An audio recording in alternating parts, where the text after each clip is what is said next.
This is my courtroom, and you are nothing. The sound of a sharp slap echoed through Judge Judy's courtroom like a gunshot. For a split second, time itself seemed to stop. The bailiff froze mid-step. The audience gasped. Judge Judy's hand hovered above the bench, her expression unreadable, but her eyes blazing with a fury that could melt steel. Karen Foster, the woman who had just committed the unthinkable, stood there with her palms still halfway in the air, her chest heaving, her face twisted into a cocktail of rage and disbelief. 30 seconds later, she would be in handcuffs, sobbing, begging for mercy as cameras rolled and millions watched. What would become the most viral courtroom moment in television history? But before that slap, before the internet exploded, before hashtags trended, before Karen's entire life unraveled, there was a story of arrogance, humiliation, and the split-second decision that turned an entitled woman into a national headline. And trust me, what you're about to hear will make your jaw drop, because this wasn't just disrespect. This wasn't just bad behavior. This was the moment arrogance collided with justice, and justice struck back harder than anyone could have imagined. So smash that like button, right? Now if you believe that disrespect should always have consequences. Because this story proves exactly why you never, ever raise your hand to Judge Judy. Now let's rewind the clock and see how it all began. How one ordinary small claims case spiraled into a 47-second meltdown that ended with a Karen in handcuffs, and the entire internet cheering. It started like any other taping day at the Judge Judy studio in Los Angeles. Cameras in place, the gallery full, the familiar hum of chatter before the gavel dropped. But none of the producers, crew, or even the bailiff could have guessed that this episode would soon be replayed across every corner of the internet. On the docket that afternoon, Karen Foster versus Monica Diaz, a simple small claims dispute over a damaged car door and an unpaid repair bill of $1,200. Routine, nothing unusual. But as the saying goes, small cases often reveal big personalities. And Karen Foster was about to show the world just how big and how dangerous entitlement can get when it goes unchecked. Judge Judy, seasoned and unshakable after decades on the bench, had seen it all: liars, fakers, scammers, and professional victims. Yet, as she scanned the case file, she noticed something peculiar: the plaintiff's handwritten addendum stapled to the back of the claim. It wasn't a summary of damages. It was a rant. 3 full pages of insults, accusations, and personal attacks directed not just at the defendant, but at the DMV, the police, and even the concept of traffic laws themselves. That was Judy's first clue. This wasn't about a car door. This was about control. Karen Foster, a 41-year-old suburban realtor, social media oversharer, and self-proclaimed truth warrior, had filed the claim herself. She wasn't here for justice. She was here for vindication. She wanted to humiliate her neighbor, prove her own superiority, and use Judge Judy's courtroom as her personal stage. On the other side of the courtroom sat Monica Diaz, a 29-year-old EMT with a calm, weary posture, the look of someone who'd seen too much chaos to be rattled by a lawsuit. She'd accidentally scraped Karen's car while backing out of their shared driveway, but she had offered to pay for repairs immediately. Karen, however, refused to accept the money, because for her, an apology wasn't enough. She wanted punishment. The cameras rolled, the bailiff called the case, and Judge Judy entered the room with her usual brisk authority. The audience hushed. Foster versus Diaz, the bailiff announced. Karen adjusted her blazer, smoothed her hair, and flashed a smug smile at the camera. In her mind, this was her moment, her victory. But what she didn't know was that this would be the last time she smiled for a long, long time. Judge Judy looked up from the file, her sharp eyes locking onto Karen. "Miss Foster," she began, "you're suing Miss Diaz for $1,200 in damages. Tell me what happened." Karen's reply would set the tone for everything that followed: arrogance, disrespect, and an ego too large to fit in the courtroom. And within minutes, that ego would push her toward a decision so shocking, so career-ending, it would make national headlines. Karen Foster looked like she'd stepped straight out of a reality show audition. Platinum hair, oversized sunglasses perched on her head, a designer handbag sitting beside her like a prop in a movie. Her confidence didn't just fill the room, it drowned it. She carried herself with the smug certainty of someone who believed rules existed for everyone else but her. She began her statement not with facts, but with flair. "Your Honor," she said, drawing out every syllable like she was speaking to a child, "this woman completely destroyed the door of my Lexus, my brand new Lexus, and then tried to weasel out of paying what she owed. It's not about the money. It's about respect." Her voice dripped with superiority. Every word carried the unmistakable tone of someone who had never been told no. Without throwing a tantrum afterward, Judge Judy raised an eyebrow, a small movement, but the audience knew it well. That was her silent warning shot. Karen didn't notice. She was too busy performing. She gestured wildly with manicured hands, her voice rising with every sentence. "And honestly, I shouldn't even have to be here. If the police actually did their jobs, she'd have been cited for reckless driving. But no, of course they sided with her, because apparently being an EMT means you can just get away with anything these days." The crowd murmured. Even the bailiff tilted his head slightly, as if wondering whether he'd heard that right. Across the courtroom, Monica Diaz sat silently, her hands folded, her expression calm. She'd seen people at their worst, heartbroken, injured, desperate, but even she seemed shocked by the venom in Karen's tone. Judge Judy's voice cut through the air, cool and sharp. "Miss Foster, I'll remind you, this is not the place to attack public servants. Stick to the case." Karen smirked. "Oh, I am sticking to the case, Your Honor. But when the system is biased, Miss Foster," Judy's tone dropped a full octave. That was the second warning. Still, Karen pressed on. "I'm just saying I've done my research. I know how these things work. I've watched hundreds of court cases online. I know my rights, and frankly, I don't think I need to be lectured about courtroom decorum when stop talking." The command sliced through Karen's words like a blade. The audience fell dead silent. Judge Judy's pen hovered over her notepad. "If you interrupt me again, this case will be over before it starts. Understood?" Karen's jaw clenched, her cheeks reddening with barely contained rage. She forced a smile, but it didn't reach her eyes. "Of course, Your Honor."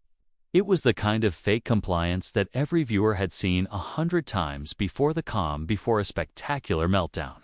And for those watching at home, this was the moment they knew Karen Foster wasn't just a difficult plaintiff. She was a ticking time bomb. She didn't just come to win her case. She came to prove she was smarter than Judge Judy herself. And that mistake would cost her everything. Across from Karen sat Monica Diaz, the picture of quiet composure. She wore her EMT uniform not for attention, but because she had come straight from a 12-hour night shift. Her hair was tied back neatly, her eyes tired but focused, while Karen radiated hostility. Monica's presence brought an unspoken calm to the room, like a first responder walking into chaos and immediately restoring order.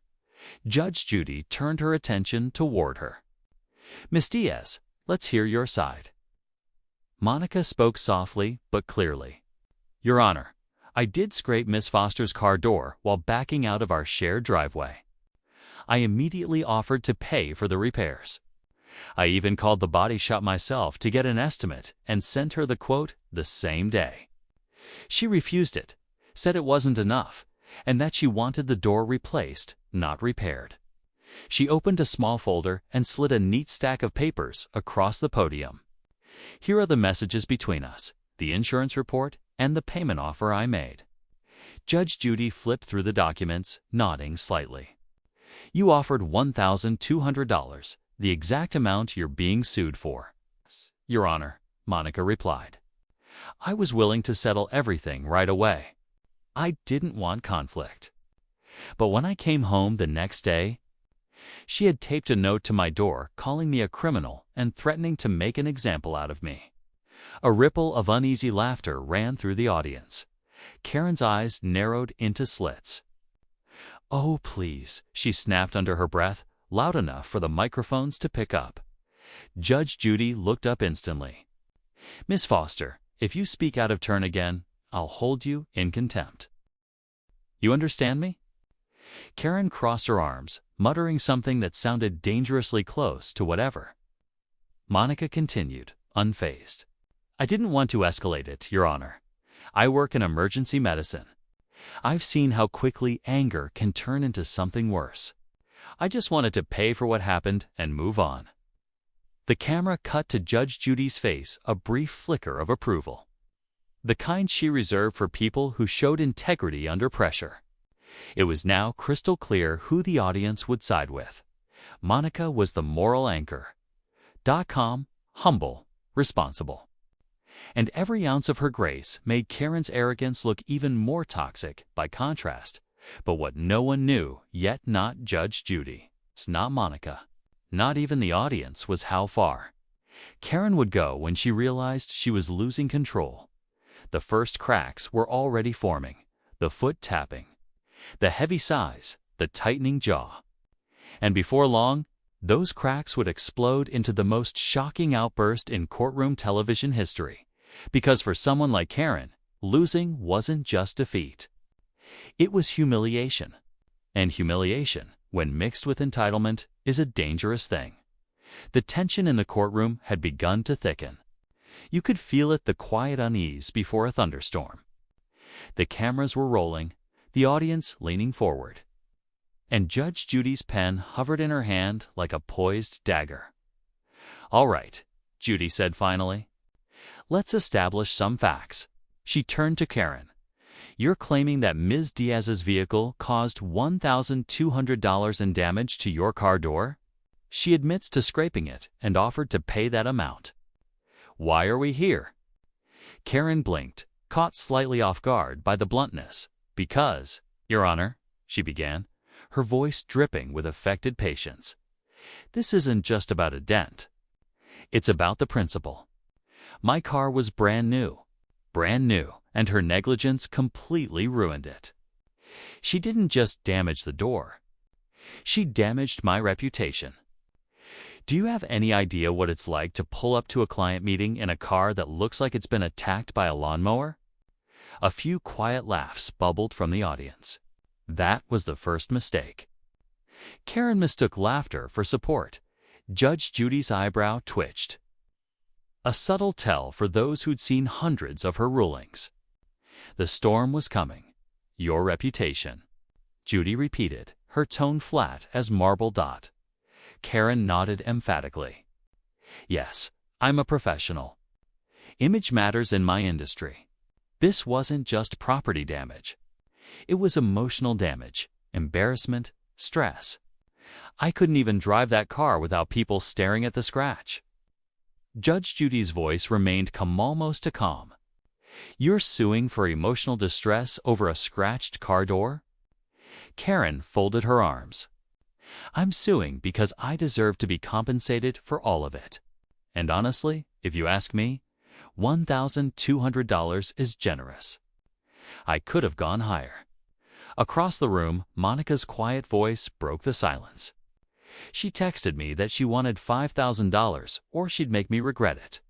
Judge Judy's head snapped toward Karen. Is that true? Karen gave a small, dismissive laugh, the kind that never ends well in this courtroom. Oh, come on. I was upset. It was just an expression that sounds like extortion, Judy said sharply. Karen froze, realizing her attempt at charm had backfired. "That's not what I meant," she sputtered. Judge Judy leaned back in her chair, folding her arms. "Miss Foster, do you have receipts for the repairs?" Karen rifled through her bag, papers fluttering. "Well, not exactly receipts, but I have quotes, screenshots, and not receipts," Judy repeated flatly. "So you haven't actually paid for repairs?" Karen hesitated. "Not yet, because I wanted to make sure I was reimbursed first." "So," Judge Judy said, her voice tightening, "you're suing for money you haven't spent." Karen's mouth opened and closed, words failing her for the first time. The audience murmured again. That soft wave of reaction that always signaled Judge Judy was about to deliver a lesson in logic and law. "Let me be clear," Judy said. "You can't sue for something hypothetical. Either you paid or you didn't. You can't ask the court to fund your imagination." The laughter this time was louder. Karen's jaw clenched, her eyes flashing. The smirk vanished. She wasn't used to being the punchline. What she didn't realize was that her frustration was visible, her hands trembling, her voice quivering, and this right here was the beginning of her unraveling in the next few minutes. Karen would cross line after line, each one deeper than the last, until she committed the single act that would end her freedom and cement her as the most infamous plaintiff in courtroom TV history. By now, everyone in the courtroom could feel the shift, that invisible click when irritation mutates into open hostility. The moment when the Karen energy truly takes over. Karen Foster's breathing grew heavier. Her lips pursed so tightly that the lipstick cracked at the corners. She was losing control not just of her case, but of herself. Judge Judy was calmly reviewing the evidence Monica had provided: printed emails, text messages, photos, even a time-stamped insurance estimate. Everything neat. Everything factual. Karen, on the other hand, had a messy pile of loose papers, screenshots, and what looked like a printout from a Facebook argument. She slammed the stack onto her podium with unnecessary force. "Here," she snapped. "Here's my evidence. See if anyone actually cares to look." Judge Judy didn't even flinch. "You may hand it to the bailiff," she said evenly. The bailiff, ever composed, took the papers from Karen and placed them on the judge's desk. Judy flipped through them briefly. Her expression didn't change. "Ms. Foster," she said, "half of this is social media chatter. I'm not interested in your online feuds. I'm interested in facts." Karen laughed, a sharp, performative sound meant to reassert dominance. "Oh, so screenshots don't count as evidence anymore. That's convenient." "Not when they come from Facebook comments," Judge Judy said dryly. That earned a few chuckles from the audience. And just like that, Karen's fragile ego cracked another inch. She glared at the crowd, her voice rising. "You think this is funny?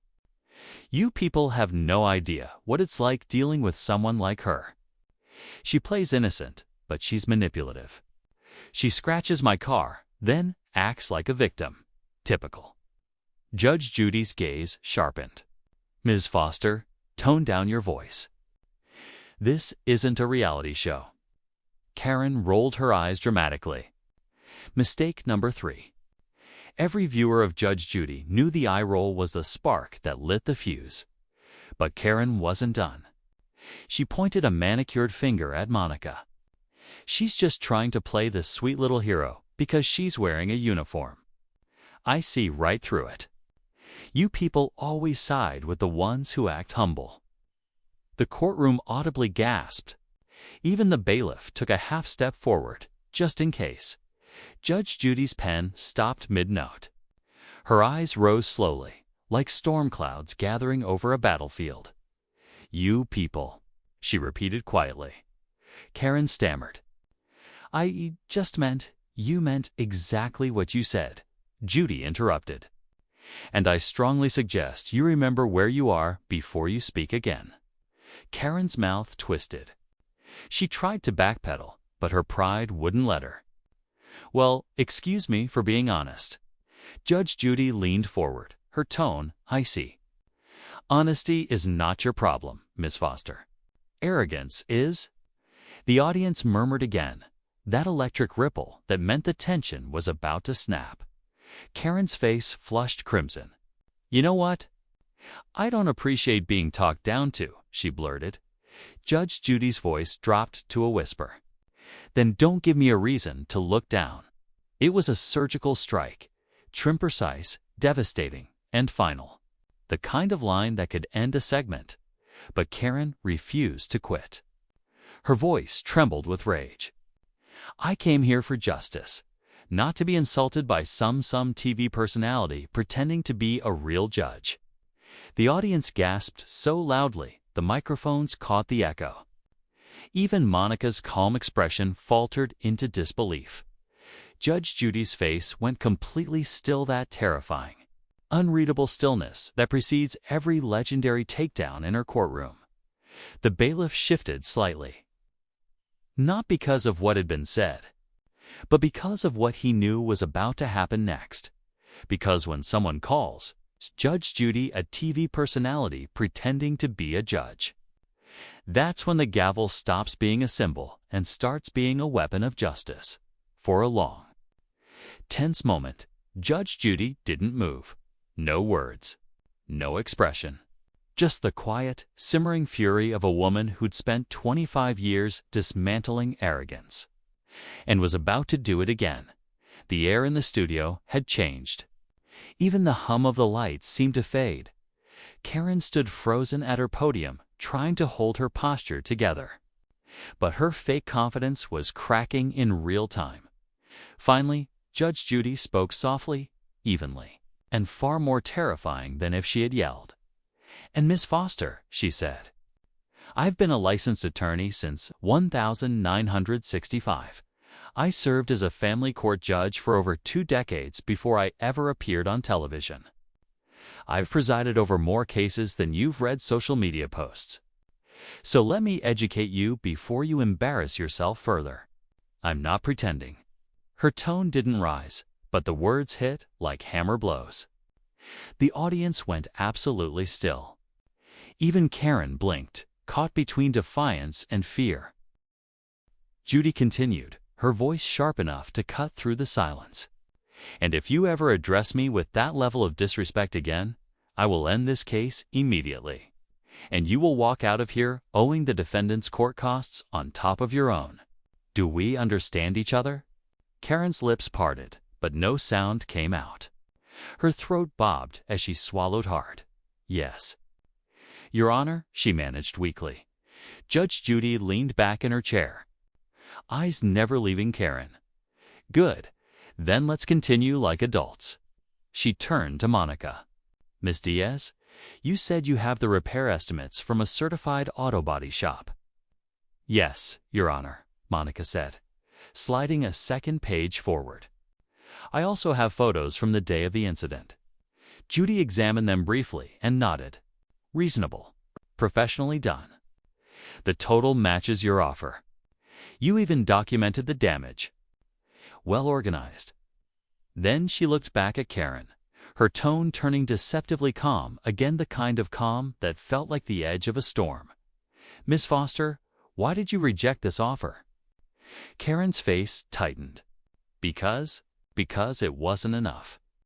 I told you my car is a luxury vehicle. The paint needs special care." "And show me proof," Judy interrupted. "A professional quote for those additional repairs." Karen hesitated. I don't have it printed, but I emailed." "No," Judy said sharply. "You either have it or you don't." "I mean, I can get it," Karen stammered. "That's not how court works," Judy replied, her voice suddenly sharp as lightning. "You don't get evidence when it's convenient. You bring it when you make the claim." Karen's cheeks burned red. "You're twisting my words." "No, Miss Foster," Judy said, her tone colder than marble. "To your twisting reality." The audience murmured again, the unmistakable sign that the crowd had fully turned. Monica lowered her eyes. Uncomfortable at watching someone self-destruct, Judge Judy folded her hands. Let me remind you one more time. This is my courtroom. If you interrupt, argue, or roll your eyes again, I will have you removed. Clear? Karen's nostrils flared. Fine, she said bitterly. You're clearly biased. Anyway, the entire courtroom gasped. Even the cameraman shifted slightly. Knowing that line had crossed into dangerous territory, Judge Judy tilted her head slowly. The faintest hint of a smile forming not amusement, but disbelief. Biased, she repeated. Biased against what, Ms. Foster? Accountability. Karen said nothing. Her silence said everything. Judy's voice lowered again. Take a deep breath, because you're standing at a crossroads right now. You can either act like a plaintiff or like a problem. Karen clenched her fists at her sides, her jaw trembling. The warning had been delivered. She could still walk away with a bruised ego and a denied claim. But instead, that defiance in her eyes flared one last time. The flicker of arrogance that would soon become the spark for the most catastrophic 30 seconds earned Judge Judy history. The entire courtroom had fallen into that eerie, suspended silence, the kind that feels alive, pulsing in the air, heavy with the knowledge that something terrible is about to happen. Karen's knuckles were white as she gripped the edge of her podium. You could almost see the storm building behind her painted smile, the mix of humiliation, fury, and disbelief that anyone, especially Judge Judy, would dare to challenge her authority. Judy's warning still echoed across the courtroom. You can either act like a plaintiff or like a problem. And Karen. She chose wrong. Her voice trembled with rage.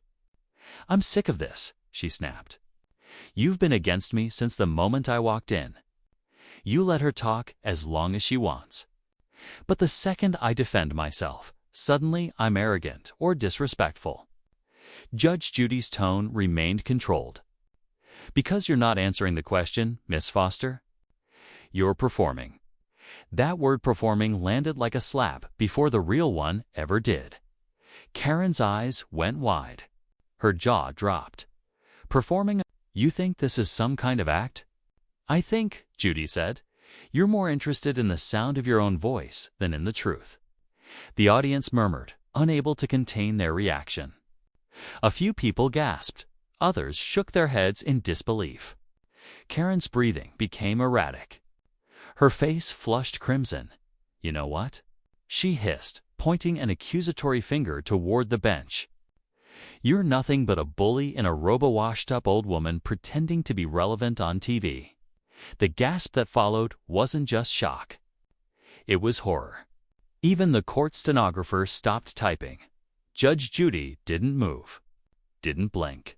She simply said, bailiff. But before the bailiff could even take a step, Karen leaned over her podium and spat out one final insult, each word trembling with unhinged anger. You don't scare me, lady. I could run circles around you if you didn't hide behind your little gavel.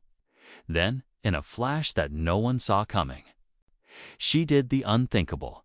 Karen stepped forward too quickly for the cameras to refocus and slammed her hand down on the bench. The sharp crack echoed like thunder. Don't interrupt me, she screamed, slapping the edge of the desk for emphasis. It wasn't a strike meant to hit the judge directly, but it was close. Too close.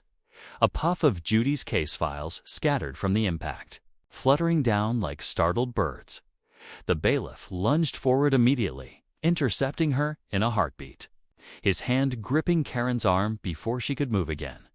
The courtroom exploded into chaos gasps, shouts, the metallic clink of the bailiff's badge as he restrained her. Karen's face twisted with disbelief. Let go of me. I didn't touch her. She shouted. Judge Judy slowly stood. No yelling, no theatrics, just authority, the kind that made the room feel suddenly small. Her voice was cold steel. You're done? Karen froze, her defiance cracking into panic. What? No, wait. You raised your hand at me. Judy said, you struck this bench. That's assault in a courtroom. The bailiff's radio crackled. Within seconds, 2 uniformed deputies appeared from the side door, their presence turning the air to ice. Karen started to shake her head, her voice breaking. "I didn't mean to." It wasn't Judy's voice, cut her off like a razor. Intent doesn't erase impact. You just crossed a line from disrespect to criminal behavior. The audience was dead silent. The only sound was Karen's panicked breathing and the quiet scrape of the deputy's shoes as they moved into position. For the first time, Karen's bravado vanished. "Please," she whispered, tears welling. "I didn't mean, but it was too late." Judge Judy looked directly into the camera. "Let this be a reminder to every viewer watching. Disrespect has consequences. You do not raise your hand to a judge. Not in my courtroom. Not anywhere." Karen's voice cracked, desperate now. "Please, I didn't touch you." Judy didn't blink. "No, Miss Foster," she said, "but you tried. And that's enough." The deputies moved forward. The metallic click of handcuffs echoed through the studio. In seconds, Karen Foster went from arrogant plaintiff to criminal defendant, her entire world unraveling in real time as millions watched. But this was only the beginning of her downfall the moment she was escorted out of the courtroom. The cameras were still rolling, and the internet was already on fire. The silence inside the courtroom felt nuclear. Every camera was still recording. Every audience member sat frozen, their eyes locked on Judge Judy, the only calm figure in a room still vibrating from chaos. For a full moment, Judy didn't speak. She simply stood there, her hands resting on the bench, steadying herself against the aftershock. Then, with the poise of someone who had seen every kind of human madness imaginable, she turned toward the camera. "Ladies and gentlemen," she said evenly, "court is not a playground. It's not a stage for your temper tantrums. When someone crosses that line, the law responds accordingly." Her voice was calm to calm. That kind of stillness was the sound of judgment about to descend. Behind the scenes, the bailiff was briefing the deputies, confirming what every viewer would soon see replayed in slow motion. Karen Foster, in a fit of rage, had slammed the bench so hard that the impact jolted the judge's paperwork and sent a pen flying off the desk to the internet. That single moment would become a viral image, a perfectly framed shot of Karen's hand mid-swing, Judge Judy's eyes blazing, the bailiff moving in captured in 4K clarity from 2 camera angles. By the time the commercial break ended, that clip had already hit social media. Karen slaps Judge Judy's bench. She actually did it and instantly regretted it. Justice served trended within minutes. But the real reckoning wasn't online. It was happening right there in the courthouse hallway, as Karen sat on the bench outside. Handcuffed, her earlier fury had drained away. Her makeup was streaked, her breath shallow. "This is insane," she muttered, half to herself, half to the deputy standing guard. "I didn't even touch her. It was just a gesture." The deputy didn't respond. He'd heard it all before, the same panicked rationalizations, the same disbelief that actions had consequences. Inside, Judge Judy conferred quietly with her producers and the attending court officer. "Pressing charges?" the producer asked softly. Judy's eyes didn't waver. "Yes," she said. "We'll let the DA decide the charge. Assault, contempt, maybe both. I've tolerated arrogance. I've tolerated lies. But physical aggression in this courtroom? Never." The audience sat in stunned reverence, still unsure if they had just witnessed reality or television history. Monica Diaz, the defendant, stood quietly by the table, hands clasped, tears glimmering in her eyes, not from fear, but from sheer disbelief that she had just watched justice defend itself. Judy turned toward her. "Miss Diaz, she said softly. "I'm sorry you had to experience that. You handled yourself with more dignity in 5 minutes than your neighbor managed in her entire case." Monica nodded, voice trembling. "Thank you, Your Honor." Judy picked up her gavel, but she wasn't done yet. The courtroom still needed a lesson, and she was going to deliver it. "Let me make something very clear," she said, addressing both the gallery and the camera. "Courtrooms are sanctuaries of order. They exist so people can resolve disputes without chaos or violence. When someone raises a hand, even in frustration, they're raising it against the entire justice system." The audience hung on every word. You could hear the soft whir of the camera zooming in, capturing the fire in her eyes. "Miss Foster didn't just disrespect me," Judy continued. "She disrespected every person who walks into this room seeking fairness, not fury. She thought this was a game. It's not." She tapped her gavel once. Crack. The sound echoed like thunder. "Case dismissed. And Ms. Foster will now face criminal review for her behavior in this courtroom." That line became the quote of the episode, plastered on thumbnails, headlines, and hashtags across every platform on Earth. As the credits rolled, producers were already fielding calls from news outlets, CNN, even late-night talk shows wanted the footage, but the truth the part viewers didn't see. Until days later was that Karen Foster's nightmare had only just begun. The case didn't end when she was escorted out of Judge Judy's courtroom. It continued in real court with real charges. When the DA's office got involved, what they uncovered about Karen's past behavior made that slap look like the least of her problems. This wasn't her first brush with the law, not by a long shot. 2 hours after the courtroom cleared, headlines were already spreading like wildfire. Clips of the slap replayed on a loop, slowed down, zoomed in, remixed with dramatic sound effects. But back inside the studio, far from the memes and comments sections, Judge Judy wasn't celebrating. She was furious not because of what happened to her, but because of what it represented. In a follow-up segment filmed that same day, Judy sat behind the bench again. The lights were dimmer now, her voice carrying the weight of authority and experience. "People watch this program," she said, looking directly into the camera to see the justice system at work, to learn what accountability looks like. But today, we saw something dangerous, something that proves how far people will go when their ego outweighs their sense of respect. The audience was silent. You could feel the gravity in her words. This wasn't entertainment anymore. This was a statement. Ms. Foster didn't just lose her case, Judy continued. She lost her composure, her credibility, and now her freedom. What we witnessed was not just arrogance. It was aggression, and that aggression has no place in a civilized society. She paused, letting the words settle. Then she leaned forward, eyes blazing. "Courtroom Law 101. You do not raise your voice, your hand, or your temper toward a judge ever. Because when you do, you're not just disrespecting one person, you're disrespecting the very idea of order. And when order breaks down, chaos wins." The camera cut between Judy's face, the empty plaintiff's stand where Karen had stood just an hour before, and the gavel resting at her fingertips. "But make no mistake," she said, "in my courtroom, chaos never wins." She brought the gavel down with a single deafening crack by the end of that week.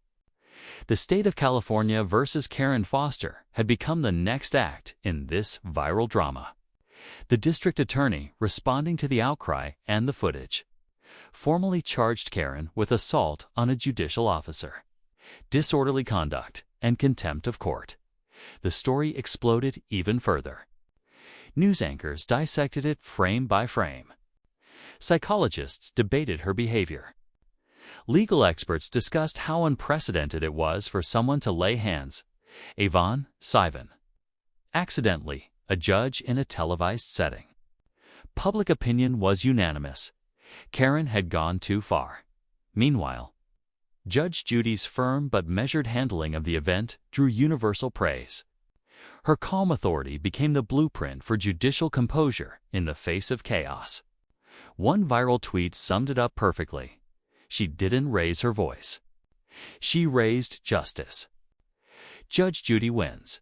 A week later, during the arraignment, Karen stood before a real judge. No cameras, no studio lights.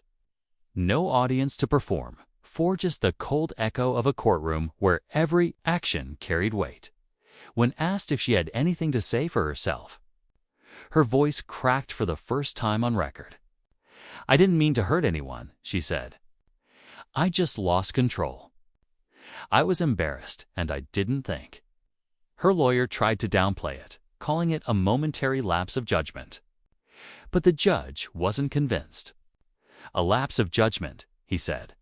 "That could have ended with a far more serious charge." Karen was sentenced to 30 days in county jail, suspended after 10 with mandatory anger management and community service. She was also fined for contempt and permanently banned from participating in any televised legal proceedings. As reporters swarmed her outside the courthouse, Karen shielded her face. The same woman who had once strutted into Judge Judy's courtroom, demanding to be heard now, begged to be left alone. And while she faded from public view, the video didn't. It became a cultural touchstone the moment arrogance literally hit. Justice and lost. But Judge Judy's next words, recorded later for a follow-up episode, cemented the moral heart of the story forever.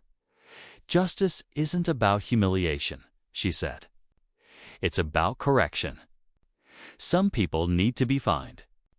Others need to be reminded. And a rare few need to be stopped before they hurt someone else."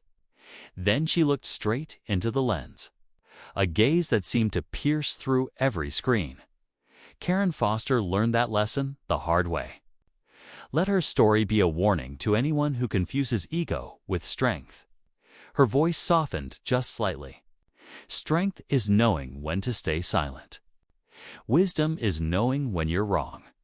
And justice, she taps the gavel lightly, is knowing how to respond when someone forgets both. The audience applauded softly, not out of entertainment, but out of respect. What no one knew yet was that Karen's fall from grace had one final twist. A redemption arc no one expected. Born from a jail cell and a single handwritten letter that would reach Judge Judy's desk weeks later. The clip of Karen Foster being handcuffed in Judge Judy's courtroom had already amassed millions of views within 24 hours. It was everywhere.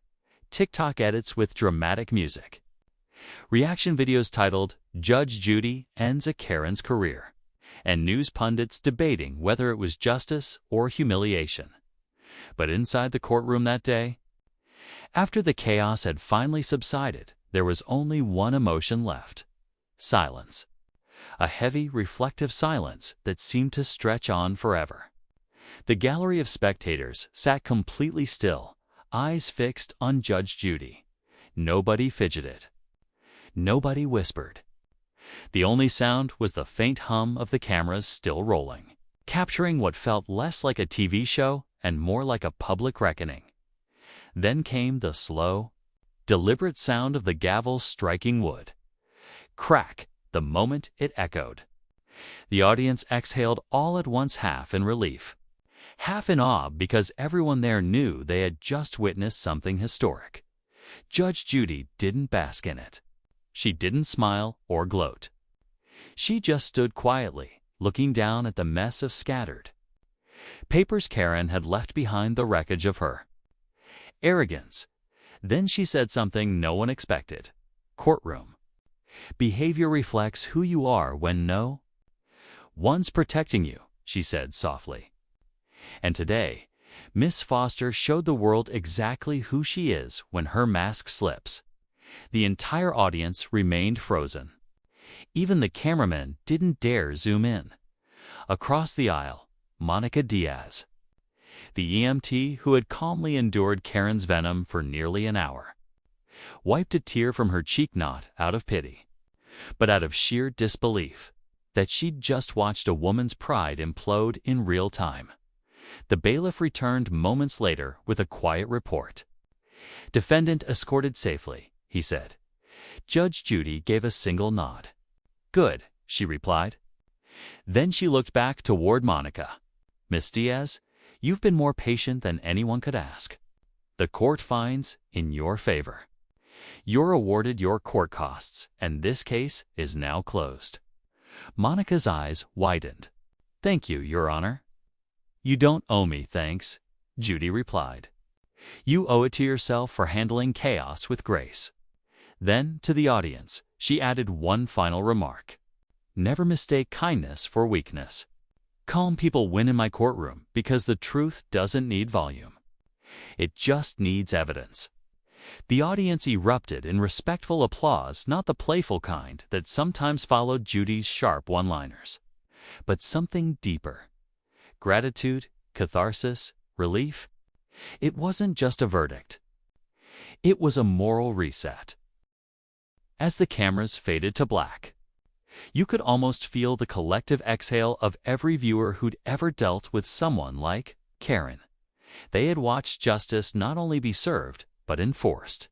And yet, what happened next proved that even the most arrogant people aren't immune to reflection if they're forced to face themselves. While the world mocked Karen Foster online, she was sitting alone in a holding cell without her phone, without her followers, without her designer armor writing a letter that would change everything. The letter arrived 3 weeks later. It came in a plain white envelope addressed to Judge Judith Schindlin, confidential, with a shaky signature scrawled in the corner. The handwriting was small, uneven, and smudged in a few places where teardrops had clearly fallen. Judge Judy's assistant, who had seen every kind of fan mail imaginable, from furious Karen defenders to grateful viewers, paused before handing it to her. "This one's from her," the assistant said quietly. Judy took the envelope, turned it over once in her hands, then slid it open with her letter opener. Inside were 3 lined pages written in blue ink. It began simply, "Your Honor, I don't expect forgiveness. I just want to tell you that I understand now." The letter went on to describe the days that followed the SLAPS scene around the world. Karen wrote about sitting in a county jail cell, replaying that moment again and again in her head. The flash of fury, the loss of control, the look on Judge Judy's face right before the deputies rushed in. "I thought you embarrassed me," she wrote. "But the truth is, I embarrassed myself. You didn't destroy me. I did that. You just held up the mirror." Karen talked about how, during her first night in custody, an older woman in the next cell had whispered, "You look like that lady from the TV." She'd covered her face and cried until sunrise. When she was released 10 days later, the world had already branded her the woman who hit Judge Judy. She couldn't go online without seeing her own meltdown. Replayed with sound effects and captions, her employer had suspended her indefinitely. Her teenage daughter refused to go to school because classmates kept showing her the viral clip. "It wasn't Judge Judy who ruined my life," Karen admitted in her letter. "It was my pride, my ego, my belief that I was smarter than everyone else."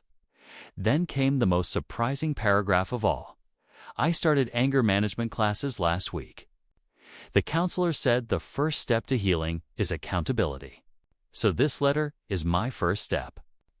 Thank you for stopping me before I went further. I'm sorry." Judge Judy finished reading, folded the pages carefully, and set them back in the envelope.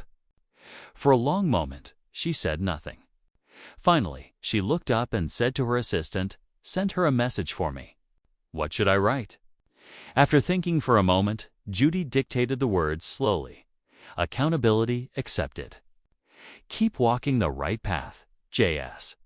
Outside the walls of that courtroom, the world continued talking.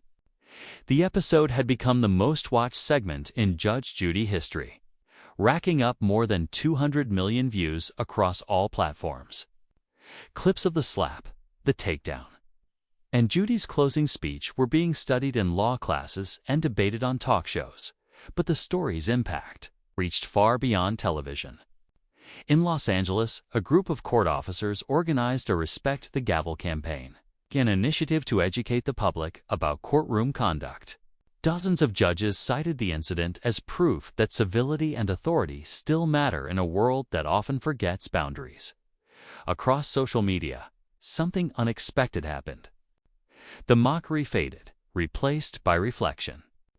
People began sharing their own stories of losing control, of letting anger cost them opportunities, relationships, and reputations. The viral clip became a mirror for anyone who had ever let pride get the better of them. As for Karen, her life slowly rebuilt from the ground up.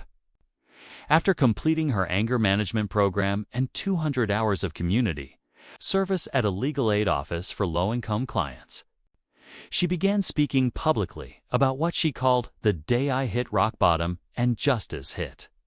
Her talks weren't about self-pity, they were about recognition. About how the moment you stop blaming everyone else is the moment you start growing. She even recorded a short video addressed to Judge Judy. "You didn't humiliate me," she said on camera. "You saved me, and I'm finally grateful for it." The clip went viral again, but this time for the right reasons. People commented, she learned. She changed. Others wrote, "This is what accountability looks like." And Judge Judy, watching from her office, simply smiled. "Justice isn't revenge," she told her staff that day.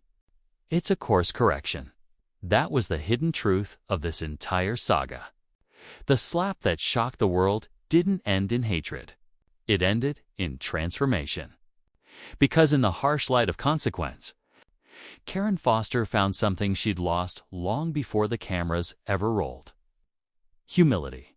But there was still one final moment left to complete the story, one last scene that tied everything together, proving that even the loudest storms can end in quiet redemption. 6 months later, Judge Judy's production team received an invitation that caught everyone off guard. It wasn't from a lawyer or a network executive or even a producer pitching another courtroom spinoff. It was from Karen Foster herself. The letter was neatly typed this time. No shaky handwriting, no tear stains. Just calm, measured words from a woman who had clearly spent half a year rebuilding herself. "Piece by piece, Your Honor. I'm speaking at the Los Angeles Civic Center next week about accountability and respect in public life.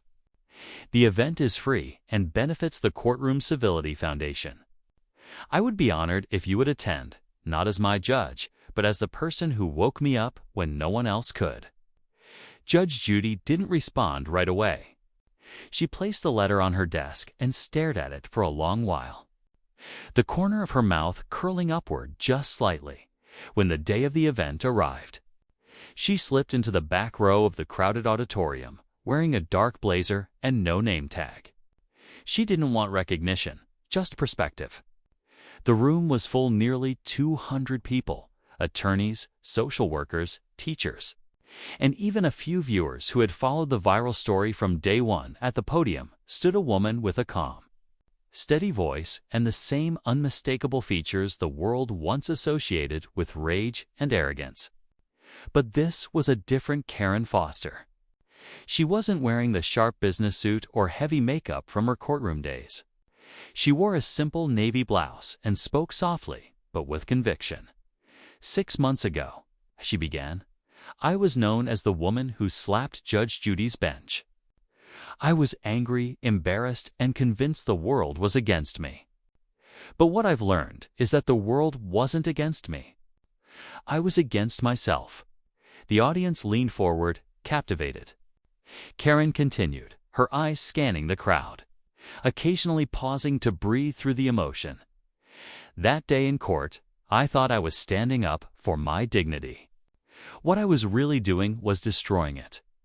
It took 10 days in jail, 100 hours of silence, and one letter from the woman I wronged to realize that respect isn't about who's right. It's about who's ready to listen. Silence filled the auditorium, heavier than applause, but no less powerful.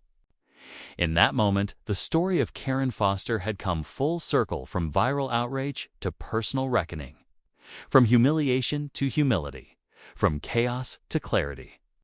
The lesson was clear for everyone watching. Ego may ignite a storm, but accountability and the courage to face it brings the calm that follows. A murmur of quiet agreement spread through the audience. Karen smiled faintly, tears gathering at the corners of her eyes.